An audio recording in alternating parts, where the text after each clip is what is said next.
아멘. 이제 지혜서, 잠언서, 전도서, 욥지서가 이제 지혜서입니다. 그리고 따로 이제 이렇게 그 이름 자체가 지혜서라는 또 이름도 있어요. 그것은 우리 성경에는 없고 외경, 카톨릭의 성경의 외경에 그 부분이 있는데 그런 부분도 있다는 거. 그래서 성경 자체에 지혜를 우리가 지혜를 주는, 지혜롭게 해주는 그런 깨달음의 책이 있다는 것이다. 그래서 오늘 전도서가 그 중에서 지혜서인데, 오늘 4장에 대한 내용은 우리의 삶 속에서, 공동체의 삶 속에서 일어날 수 있는 일들에 대한 몇 가지의 주제들을 통찰할 수 있는, 거기에 대한 약점과 좋은 점, 그리고 더 나은 것들, 이런 것들에 대한 부분들을 설명하고 있는 내용들이에요. 이제 그 내용들이 무엇인지를 한번 보도록 하겠습니다. 먼저는 4장 첫 번째 부분 1절에서 3절까지는 학대에 대한 거예요. 학대. 우리는 이 땅의 공동체의 삶 속에서 있을 수 있는 일 중에 하나가, 또 생각할 수 있는 부분이 이 땅에 학대가 있다는 거. 학대. 이 부분에 대한 통찰을 해야 한다는 거지. 학대. 여기 4장 1절, 내가 다시 헤아려서 행하는 모든 학대를 살펴보았다. 보라, 학대받는 자들의 눈물이로다. 학대받는 자에게 눈물이 있다. 그리고 이로가 자가 없다. 그들을 학대하는 자들에게는 건세가 있다. 그러니까 학대는 힘 있는 자가 학대를 한다 이거지. 자, 이 부분입니다. 요거를 보겠습니다. 그래서 2절에 보니까는 살아있는 산자보다 죽은 자가 더 낫다. 또 앞으로 태어난 사람, 이렇게 보는, 출생하지 아니하여 헤아려서 행하는 악한 일을 보지 못한 자가 더 복되다. 이거는 아직 안 태어난 사람, 요때의 솔로몬이 썼다면은 그분의 다음 세대에 요 학대를 보지 못하고 이걸 지나간 다음 세대가 낫다는 거지. 그럴 수 있죠. 왜냐하면 과거보다 현재는 학대가 많이 줄었어요. 학대가 줄었어요. 여러분, 학대에 대한 거를 요즘도 있어요. 학대가. 어떤 학대가 있을까요? 종교적 학대. 얼마 전에 엊그저께 한국에서 어떤 일이 있었냐면은 국제 클라이밍 대회가 있었대요. 클라이밍 대회가 뭔냐면 바위 타고 올라가는 거잖아요. 자꾸 바위 타고 올라가는 거, 쫙쫙 올라가는 거, 바위 타고. 그게 클라이밍이 있는데 이란에 있는 어떤 여성이 33세 된 그 여성이 있었어요. 그 여성이 이름이 엘라즈 데캅이라는 여성인데, 이 여성이 히잡을 쓰지 않고 참여했다는 이유로 경찰이 그의 집을 파괴해버렸어. 불도저로 밀어버렸어. 파괴해버렸어. 이런 일이 있었어요. 왜 히잡 안 쓰고 참여했냐는 거지. 그 히잡이 뭐냐면 머리와 목을 감싸는 일종의 두건, 얼굴만 내밀고 두건이, 이게 히잡이에요. 차도로는 온몸을 감는 것이, 옷을 다 감고 하는 것이 차도로인데, 근데 그 히잡을 안 썼다는 이유로 너 잘못했다 그래가지고 집을 파괴한 거예요. 그리고 이제 그 오빠에게 또 뭐 무슨 항의를 했는지 벌금을 물었는데 651만 원을 벌금 물었어요. 그래서 지금 여러분, 지금 현재 이란 쪽에 지금 데모 일어나고 있는 거 아시죠? 막 지금 일어나고 있잖아요.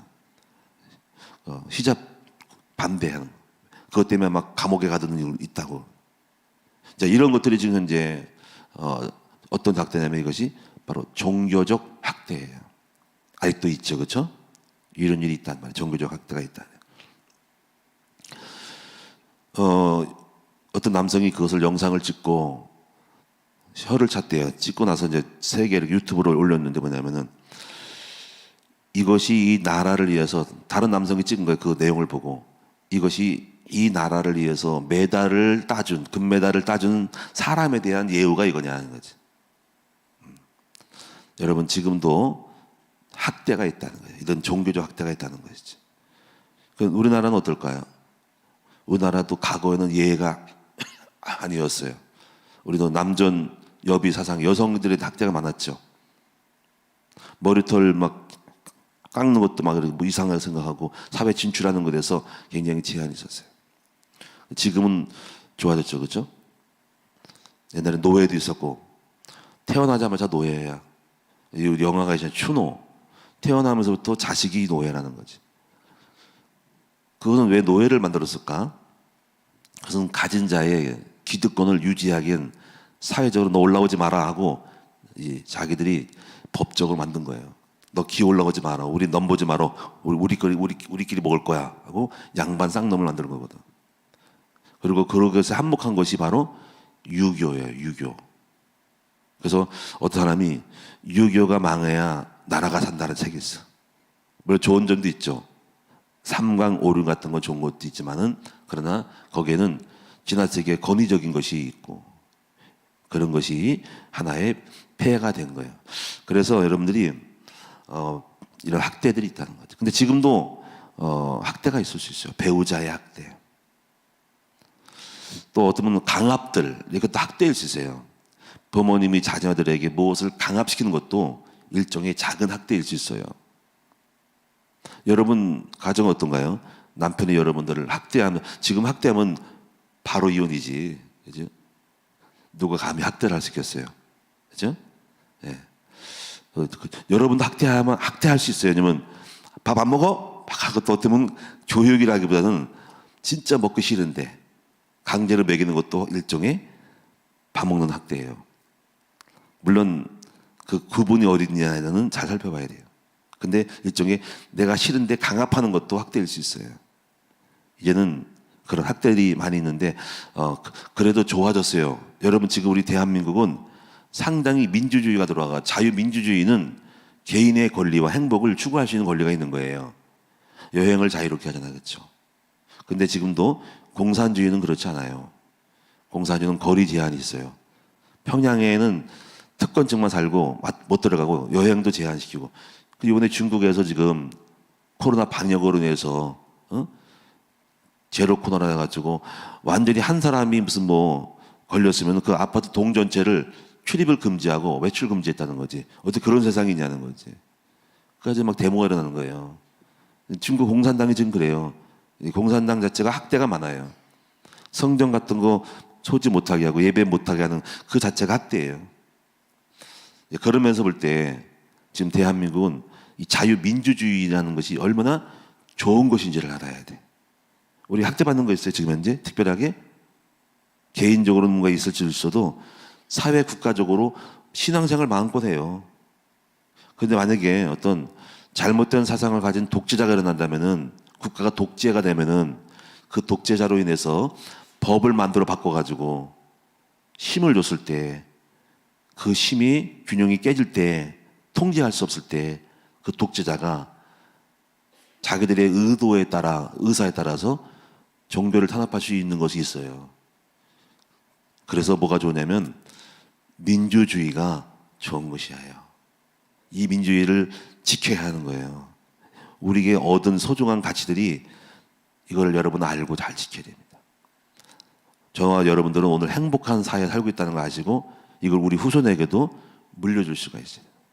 자유민주주의 때문에 여러분이 여성의 인권이 향상되고, 실력에 따라서 흑백 논리, 검둥이들, 백인들 차이. 근데 지금 백인 사회도 유럽 사회는 아직 있어요. 백색 우월주의가 있다는 거지. 남아있지만 그래도 정치적으로, 법적으로는 흑인이 우리와 함께하는 거. 이게 마틴 루터 킹, 노예 해방, 아브라함 링컨이 노예 전쟁을 해서 이뤄낸 성과라는 거죠. 20세기, 19세기, 20세기 가장 큰 축복 중에 하나는 민주주의의 발흥이에요. 그 시대에 우리가 살고 있고 이것을 이끌어간 사람이 이승만 대통령이에요. 이승만 대통령. 이분이 미국에 유학 가가지고 기독교인으로서 이분 많이 잃어버렸죠. 이승만을 일제의 어떤 납잡이라고 하지만은 외국노라고 해서 않았는데 사실은 이분들이 우리나라를 지킨 거예요.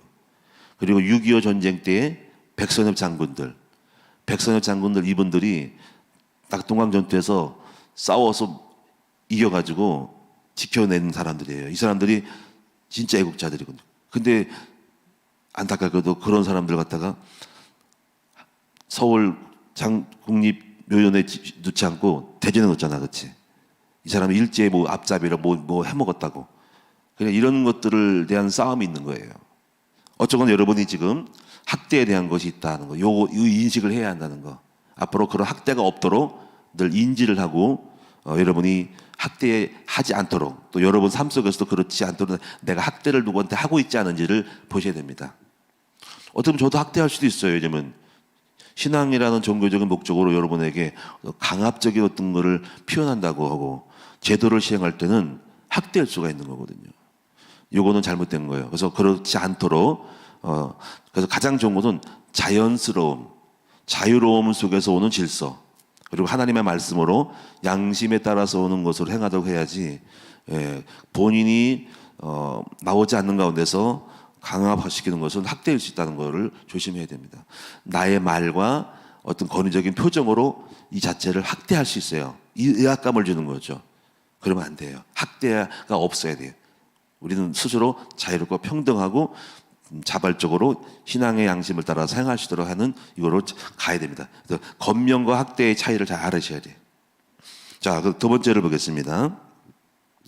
4절부터 6절에서는 요거는 어떻게 표현하냐면 승자와 패자와 관련된 문제들이에요. 승자와 패자.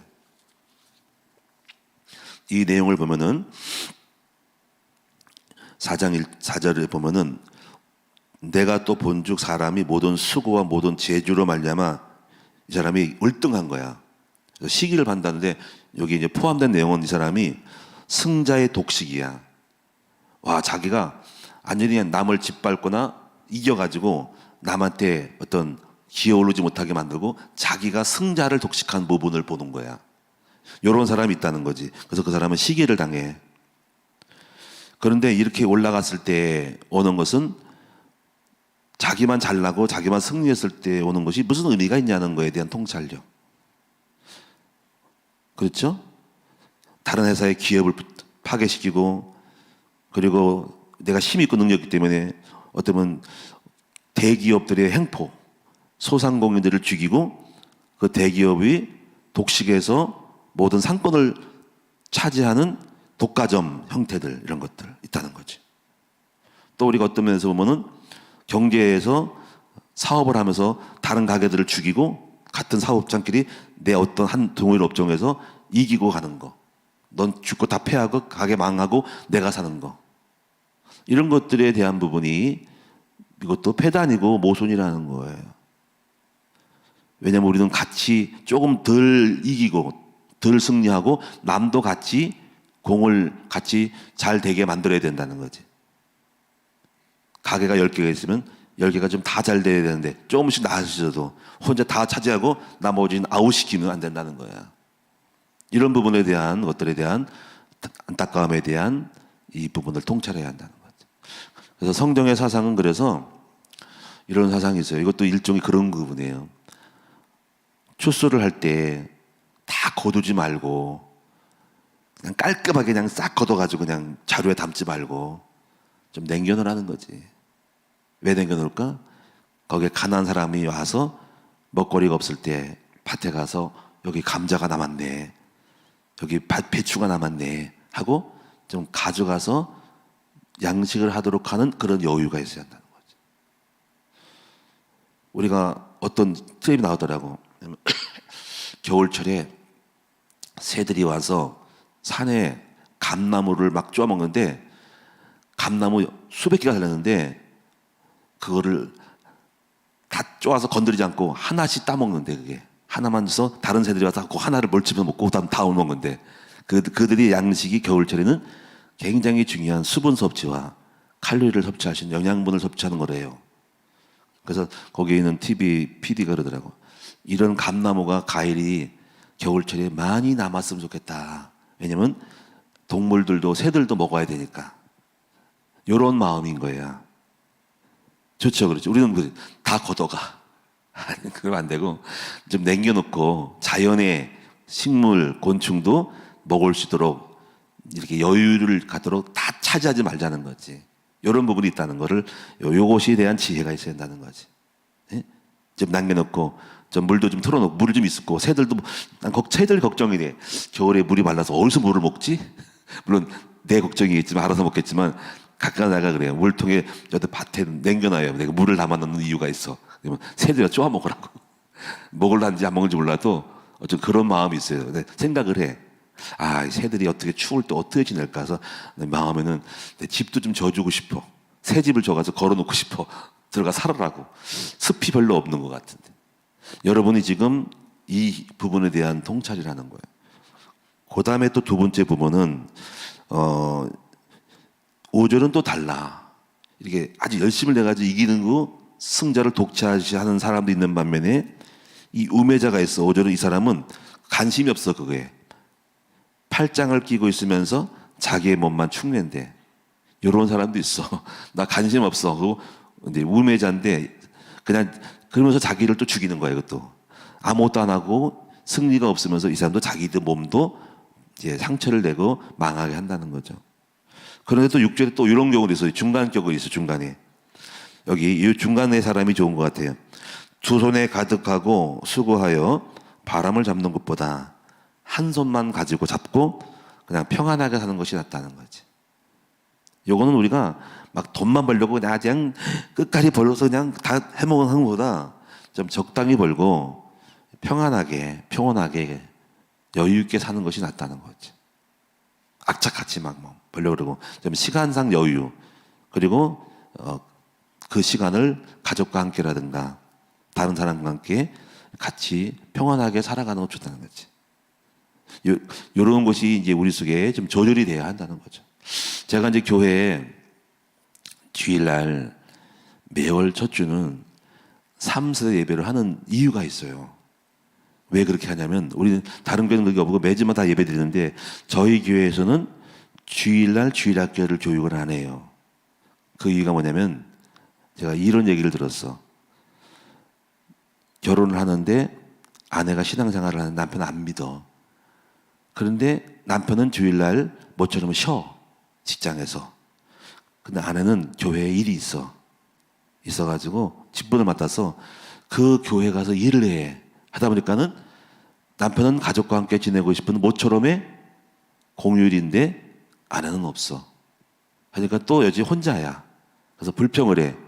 이 마누라는 교회에 미쳐가지고 간다는 거지. 그런 얘기를 들었어요. 그래서 내가 다 그럴 순 없으니까는 그 시간을 그 남편들을 배려해야 되겠구나. 가족들을 배려해야 되겠구나. 우리가 너무 시간을 뺏는구나. 그래서 제가 생각에는 매월 첫 주를 교회 일 하지 말고 가족과 함께 다 예배드리고 와서 나머지 오후 시간에는 남편과 함께 가족과 함께 지낼 수 있도록 해야 되겠다는 생각을 해서 제가 그렇게 한 거예요. 근데 그것도 또 폐해가 있어. 왜냐하면 완벽하지 않아요. 왜냐하면 또 같이 가족과 지내려면 또 돈이 들어가. 왜? 외식을 해야 되니까. 그러나 이것도 있고 저것도 있으니까는 지혜라는 것은 어쩌거나 한쪽만 좋은 것은 아니고 또 장단점이 있으니까 가장 적절하게 만들어가는 것이 중요한데 또 한번 생각을 해요. 내가 그거 괜히 겠나? 왜냐면 남편이 또 그날 또 가족들이 모이면 또 밖에 나간다니까 밖에 나가면 돈 쓰거든. 그것도 폐해로다. 그러니까 지혜라는 것은 하나가 완벽한 것이 아니고 하나가 좋으면 하나의 또 모순됨이 있다는 것을 알고 가는 거예요. 그러면서 가는 거지. 자, 그다음에 보겠습니다. 7절에서 8절은 독신에 대한 거. 한번 독신 읽어볼까요? 이 비유를 들었습니다. 내가 또다시 해아래서 헛된 것을 보았노니 어떤 사람은 아들도 없고 형제도 없고 홀로 있는데 수고를 그렇게 많이 해. 돈을 벌고 아빠제가 돈을 벌고 일을 해요. 근데 이 사람이 모순인 거야. 그렇게 벌어가지고 뭐 누구한테 주려고 쓸 자식도 없고 이것도 폐야. 모순이지, 그치? 그래서 이르기를 내가 누구를 위하여 본인도 느끼는 거 봐. 내가 누구를 위해서 사는데 뼈빠지게 고생하고 결국 죽으면 끝났는데 아무것도 가져갈 수 없는데. 그래서 이것도 헛되이 불행한 노고로다. 불행한 노고가 있다는 거죠. 그래서 성경은 독신을 좋아하지 않습니다. 그 다음도 연결되는 건데 그 다음 보세요. 그래서 구절에 보니까 두 사람이 한 사람보다 나음은 그들이 수고함으로 좋은 상을 얻을 것입니다. 여러분 둘이 함께해서 하는 것은 시너지 효과가 있죠. 여러분도 그렇죠. 아무리 맛있는 거를 갖고 먹어도 혼자 먹으면 무슨 재미가 있을까? 같이 나눠 먹는 것이 좋죠. 좋은 것을 갖다가 친구랑 나눠 먹고 가족과 함께 나누면 행복이지, 나 혼자 배 터지게 얼마나 또 먹겠다고. 그렇죠.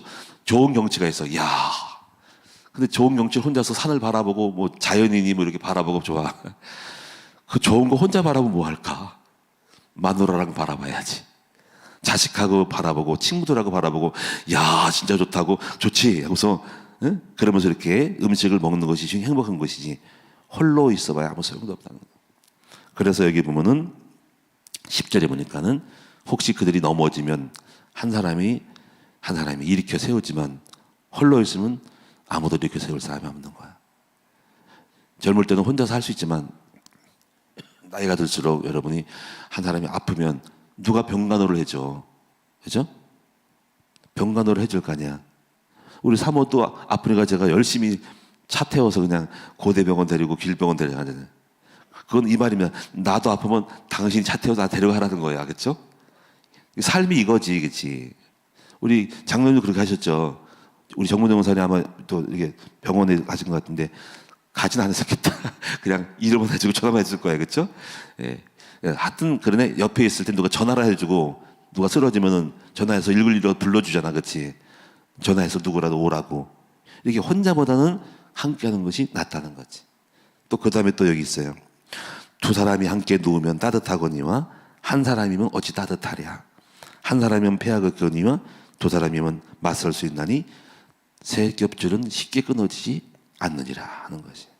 그래서 하나보다 둘이 더 낫다. 물론 하나가 나오면 또 하나 나을 수도 있어요. 어떤 혼자 하는 것도 좋을 수 있어요. 그것은 제 말이 다 옳은 건 아니에요. 둘이 옳은 건 아니라 어떤 사람에게는 경우에 따라서는 경우의 수는 하나가 날 수 있어요. 왜냐면 사도 바울 사람들은 사실 한 사람은 장가 안 가고 혼자 하는 것이 더 나아요. 왜? 싸돌아 다니니까. 사도 바울은 선교 다니니까. 그런 사람들은 결혼하면 안 돼. 집을 비우니까. 그러니까는 하나가 주장하는 것이 모든 상황에 적응되는 건 아니야. 그러니까 우리는 그렇게 기본적으로 그렇지만 그렇지 않다는 것도 염두에 두기 때문에 그런 파악을 잘하고 주장을 해야지. 독신이 좋을 수 있고 같이 하는 거 좋을 수 있지만은 때에 따라서는 혼자 있는 거 좋을 수 있다는 것 때문에 여러분이 잘 보셔야 돼요. 결혼 안 하는 것도 좋지만은 결혼하는 거 더 좋을 수 있고 또 혼자 하는 것도 좋을 수 있어요.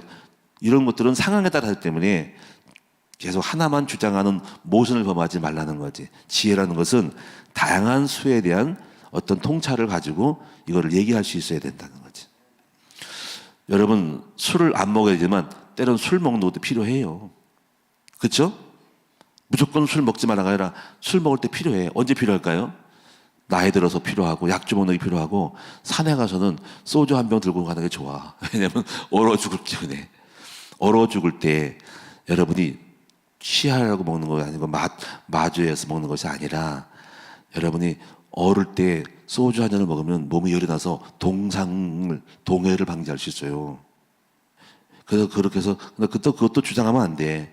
그것 때문에 가져갈 사람 없으니까. 다만 걸을 수 있는 경우도 있기 때문에 하나만 가지고 무조건 갖다가 정지해서는 안 된다는 거예요. 다 보십시다. 그 다음에 13절에서 16절을 마지막 부분인데 이건 왕에 대한 통찰인데 한번 보세요. 이건 그냥 참고로 우리는 왕이 아니니까. 이거는 세 종류의 왕이 있어요. 잘 보세요. 여기 보면은 가난하여도 지혜로운 젊은이가 있었다. 근데 여기 첫 번째 왕이 있어요. 늙고 둔하여 경고를 더 받을 줄 모르는 왕보다 나으니. 그러니까 첫 번째 왕은 이제 처음은 좋았는데 나중에 나이가 들면 늙고 둔하고 고집 세우고 권위만 주장하고 이런 사람이 있어요. 그렇죠? 이럴 때는 좀 미움받아. 아, 저 늙은 왕이 권력을 가지고 고집스럽게 80, 90대까지 독차지하려고 하는 게 있잖아요. 그렇지? 가지고 미움을 받아. 그런데 그 다음 왕이 일어났어요. 그 다음 왕은 여기 가난한데 감옥도 들어간 사람인데 그래서 삶에 많은 여러 가지 경험도 있고 삶의 정서가 있어가지고 이 사람이 지혜롭게 정치를 이어받아요. 그래서 이 사람이 늙은 왕보다 인기를 얻어요. 그런데 또 이것도 있어요. 그래서 15절에 해 아래 다니는 인생들이 왕의 다음 자리에 있다가 왕을 대신하여 일어난 왕을 젊은이와 함께 있고 그의 치리를 받는 모든 백성이 무수하였다는 거지. 그래서 좋은 것 같죠. 근데 또 이걸 봐야 돼. 지혜라는 것은 또 그 다음도 보는 거야. 근데 그 다음에 일어난 또 어차피 그 두 번째 왕도 죽잖아요. 세 번째 일어난 왕은 이 젊은 사람이 인기를 끌고 일어난 왕에 대해서 싫어해. 왜 그럴까요? 다음 사람은 전인자들이 밟은 것들에 대한 인기를 좀 폄훼해야 돼요. 다시 말하면 짓밟고 올라가야지 자기에게 인기를 끌고 자기에게 이렇게 권리가 오기 때문에, 권세가 오기 때문에 전임자들에 대한 거를 까는 수가 있어요. 무슨 얘기 아시겠죠? 전임자에 대한 치적을 까고 훼손시켜서 그 다음에 자기를 끌고 와야 되기 때문에 그러시죠. 그래서 이 전도서 말하는 거는, 그래서 이 젊은 사람이 훌륭했어도 그 다음 사람에게는 인정을 받지 못하니 이것도 헛되도다 하는 거예요. 예, 그러니까 세월이 이렇게 가면서 많은 변화가 있어요. 그렇죠? 이런 것들에 대한 것들이 지혜라는 것은, 그래서 한 면만 보지 말고 앞으로 일어날 수 있는 거를 더 예상하여 볼 수 있는 것이 통찰. 그래서 과거와 현재와 미래를 보고 좌우 앞들을 보면서 거기에 맞춰서 결정할 수 있는, 생각할 수 있는 사고의 통찰력이 지혜인 거예요. 그래서 지혜는 경험이 많아야 돼요. 책을 많이 읽어야 돼요. 과거도 읽고 현재도 보고 미래도 보고 예측하고, 그런 미래에 대한, 미래의 종말에 대한 책들, 앞으로 예측될 이 사회의 변화에 대한 것들을 많이 읽어야 돼요. 그런 책들을 우리는 모르니까 책을 많이 읽어야 된다. 그리고 여행을 많이 하면서 다채롭고 다양한 이 세계적인 글로벌적인 사고의 의식들을 가르쳐야 됩니다. 그래서 여호와를, 하나님을 아는 것이 지혜의 근본이라는 얘기는, 하나님을 알면은 지혜로워져요. 왜냐하면 성경에서 창세기, 계시록까지 알게 되고요. 그리고 영적 문제, 정신 문제, 종교 문제, 우상 문제, 모든 걸 아니까 이 여호와를 아는 그 자체에서 지혜로움이 나오는 거예요. 이게 바로 대박 나는 거야. 그리고 그래서 하나님을 알 때 인간의 마음의 상태, 정령의 상태, 심의, 경제, 부자, 정치, 모든 것들을 다 보면서 지혜로움이 되는 거죠. 그래서 축복을 받은 거예요. 자, 오늘 결론을 짓도록 하겠습니다. 결론적으로는 몇 가지를 제가 봤는데, 첫째는 함께 살아가는 것이 지혜다는 거죠. 함께 공동체 안에서 함께 더불어 사는 공동체의 삶이 좋다는 거지.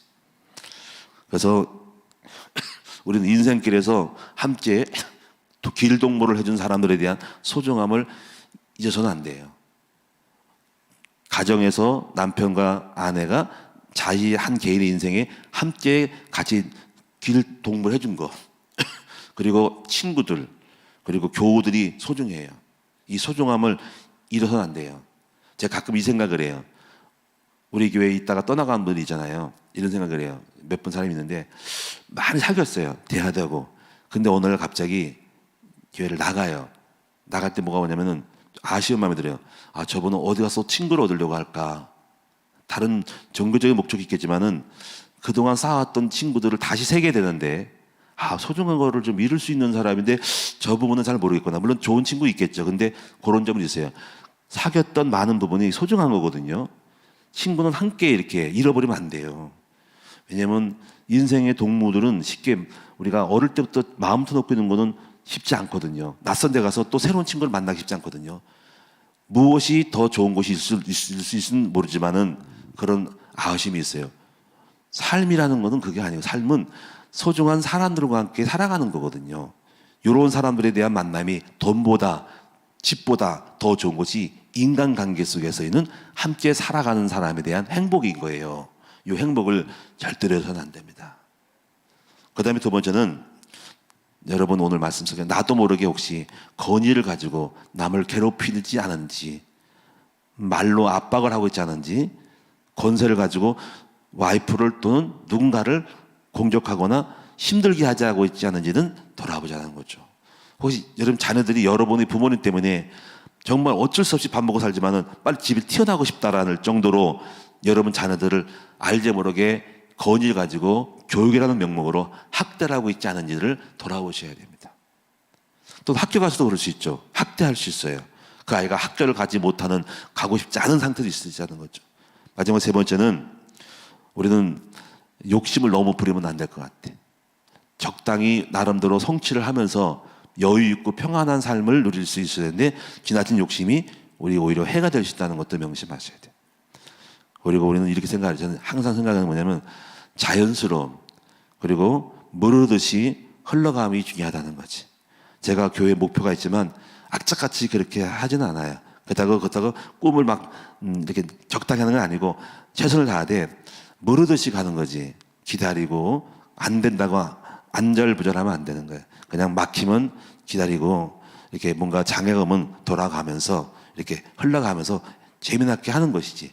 목표를 다 못 이룬다 할지라도 그것이 실패는 아니거든요.